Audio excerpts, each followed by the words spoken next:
항상 사랑하고 존경하는 시청자 여러분, 안녕하십니까? 하늘에서 재앙이 빗발친다. 데일리 재앙 브리핑입니다. 여러분, 이 정부 들어서 유달리 표현의 자유라는 개념이 심각하게 왜곡되고 있다는 생각을 하지 않으십니까? 특히 현 정부와 반대하는 사람들에 대해서는 우리가 당연하게 생각했던 표현의 자유라는 개념이 점점 박탈되고 있다는 생각을 지울 수가 없습니다. 더구나 이달 들어서 잇따라 일어난 일련의 사건들은 정말 이 나라가 표현의 자유가 있는 나라인지, 특히 이 정부에 반대하는 사람들에게는 자신의 의견을 낼 권리조차 없는 것인지 하는 생각을 지울 수가 없게 하는 충격적인 사건들이 연달아 터지고 있습니다. 먼저 통일부에서는 17일 대북 전단 및 물품을 살포한 탈북민 단체인 자유북한 운동연합과 큰샘 두 곳에 대한 법인 설립 허가를 취소한 것입니다.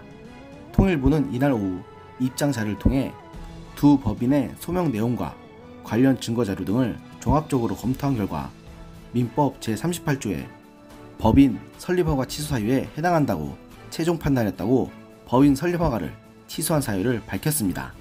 이 민법 38조에서는 법인의 목적 이외에 사업을 하거나 설립 허가의 조건에 위반하거나 기타 공익을 해하는 행위를 할 때는 주무관청에 허가를 취소하도록 규정하고 있습니다.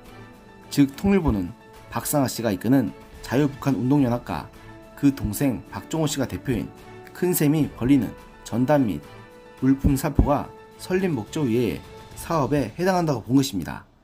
물론 박 씨 형제는 이러한 통일부의 조치에 반발하며 법적 대응에 나선 상태이지만 이번 정부 들어 사법부가 내린 판결들의 꼬락서니를 보면 전망이 그리 밝아 보이진 않습니다.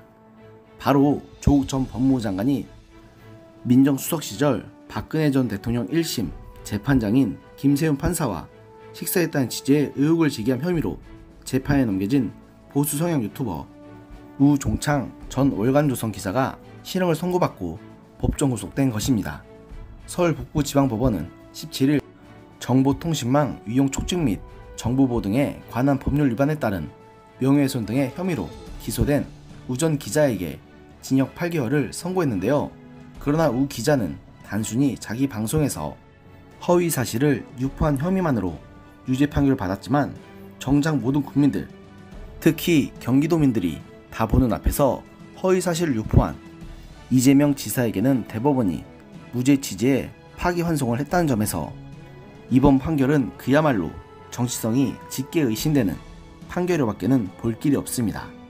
그나마 차라리 우 전 기자 같은 경우는 그래도 허위 사실을 유포한 혐의가 있으니 100번 양보해서 그렇다 치더라도 지난 16일 오후 3시 30분쯤 국회 개원식 연설을 마친 후 여의도 국회의사당 본관 2층 현관 앞에서 차량에 탑승하려던 문 대통령의 가짜 평화주의자라고 소리치며 신발을 던졌던 50대 남성 정모 씨에 대해서도 서울 영등포 경찰서에서 공무집행 방해 및 건조물 침입 혐의를 적용해 17일 구속영장을 신청한 일은 참으로 우려할 수밖에 없는 부분입니다.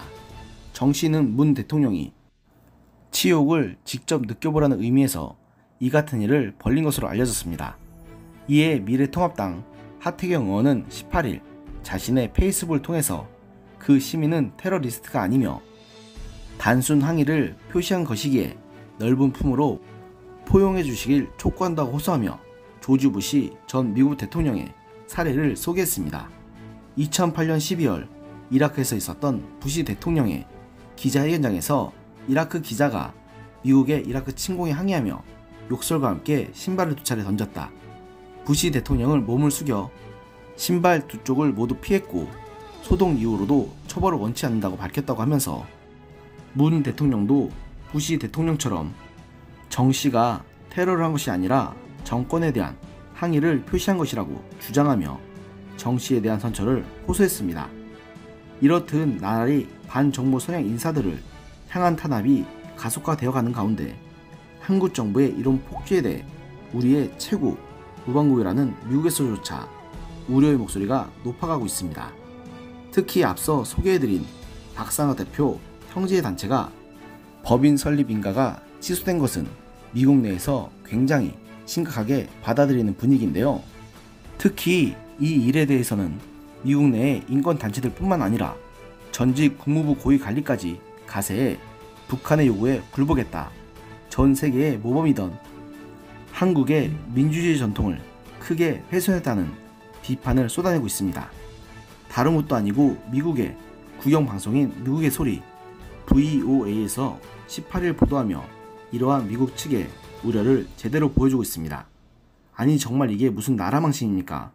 무슨 어물쩡 망신을 꼴뚜기가 다 시키는 것도 아니고 지금 저는 문재인 대통령과 현 정부가 대한민국 망신을 세계에 있는 대로 다 시킨다는 생각을 도무지 지울 길이 없습니다. 한 예로 로버트 킹 전 미국 국무부 북한 인권 특사는 VOA와 가진 인터뷰에서 이번 전단 살포 금지 결정의 문제는 김 여정의 험악한 비난 후에 나왔다는 것이다. 대북 전단을 금지하겠다는 한국 정부의 신속한 발표는 한국이 북한의 요구에 굴복한 것으로 비친다고 우려했습니다. 킨 전 특사는 그러면서 그렇게 비굴하고 아부하는 식으로 대응해서는 북한을 효과적으로 상대할 수 없게 된다. 한국이 북한과의 대화에 너무 못맨 나머지 북한이 무엇을 요구하든 들어준다는 인상을 준다고 지적했습니다. 이렇게 국제관계에서 상당한 안목을 가진 분 입장에서 봤을 때에는 물론이고 저 같은 일반 국민의 입장에서 봤을 때에도 이번 일은 그저 그 허울 좋은 평화에 집착해서 자 국민의 인권을 탄압한 매우 심각한 일인데 현 정권 인사들은 대체 무슨 생각으로 이런 미친 짓을 강행했는지 정말이지 따져 묻고 싶습니다. 앞서도 말씀드린 것처럼 이 사람들은 진짜 나라 망신을 시킨 사람들이기 때문입니다. 또 그레그 스칼리튜 미국 북한인권위원회 사무총장도 VOA와의 인터뷰에서 법인 설립 허가 취소는 재앙적인 결정이다. 한국 정부가 북한 지도부를 달래기 위해 김정은 정권의 비판적인 탈북민 운동가들의 목소리를 억압하고 있다는 사실을 분명히 보여줬다고 탄식하며 이 같은 탄압은 심각한 의문을 제기한다. 한국이 아직 우리가 알던 민주주의 국가가 맞느냐고 문재인 정부를 강도 높게 규탄했고 미국의 대표적인 북한 인권 운동가인 수잔 솔티 북한 자유연합 대표는 이번 결정에 대해서 끔찍하다.